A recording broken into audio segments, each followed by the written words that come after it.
What's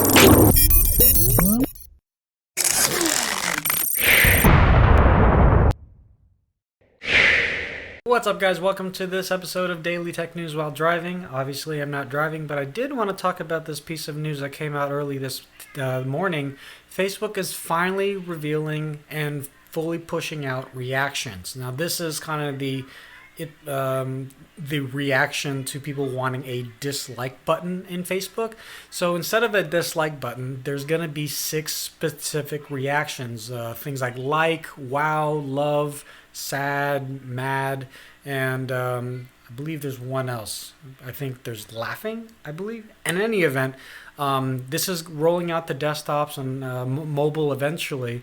But I think this is great because, when you post something sad, like, my grandmother died, people don't really want to like that. This would be a very quick shorthand to give their reaction to whatever it is that you're posting. So, let us know what you guys think.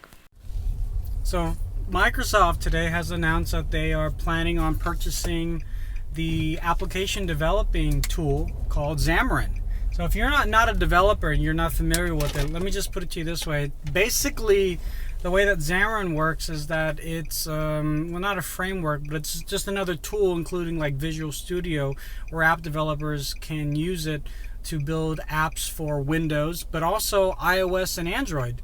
And purchasing Xamarin, since Microsoft has worked very closely with Xamarin for many, many years, purchasing them has made sense for a long time. And in fact, this was actually rumored back in 2014, and it's finally coming to fruition. Now, if this means anything, it really means that Microsoft isn't just focusing on Windows, they're focusing on alternate platforms as well too, as we've seen before with other apps on iOS and Android, and even the likes of BlackBerry to a certain degree. So I think this is going to be very beneficial.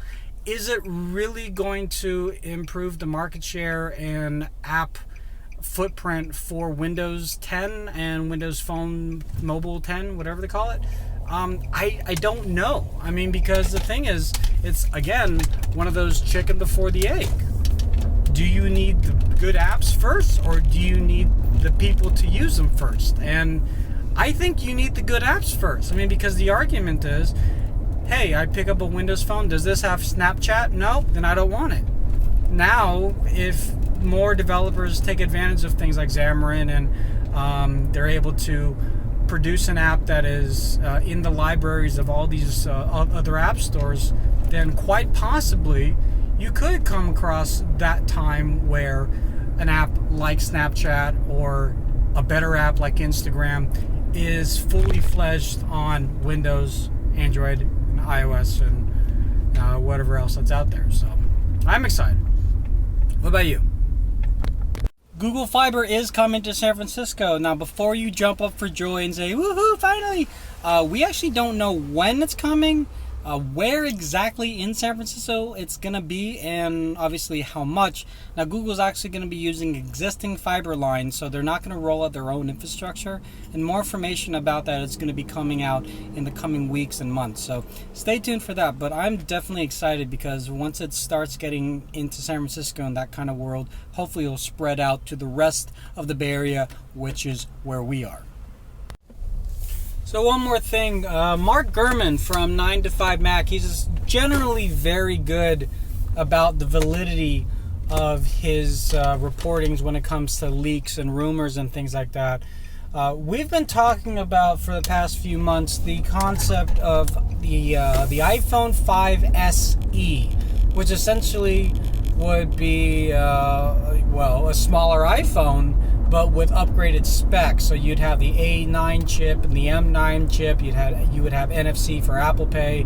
I don't believe you would have the Touch ID capability, which is odd. But in any event, according to sources that are actually building cases for the upcoming iPhone, they leaked some renderings of the next iPhone, and it pretty much looks like an iPhone 5S, although the power button is little shifted down a little bit, and in the well, like I said, there's no fingerprint scan, but yeah, I mean, this is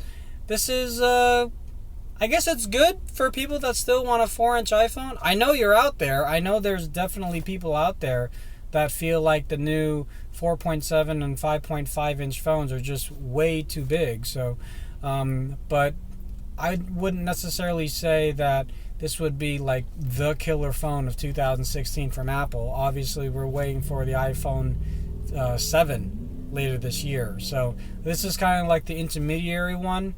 We might even get some more information on the new Apple Watch info, or maybe a new iPad Air 4, 5. What? I don't know what level of iPad Air they're up to currently right now. But in any event, if you are into the iPhone, you want a smaller one. This looks like it's going to come out sometime in March this year, March 15th apparently. So let us know what you think. That's it for today's episode of Tech News While Driving. Again, this is just kind of an experiment. I know I don't get a lot of views on these, but I just want to see what you guys would think about something like this, where it's not interactive per se, but it does give me a chance personally to do something which I really love, which is talk about tech news. And I do appreciate, for the few of you that do watch, has watched through the whole thing, make sure you subscribe and like this video, subscribe to this YouTube channel. But more importantly, if you've already done those two things, right now we've actually created a brand new Instagram account. Wow, and I was driving without lights. Yeah, we created a brand new Instagram account. So if you're on Instagram, follow us, Lazy Tech TV. Thank you very much, and we'll talk to you guys in the next one. Bye.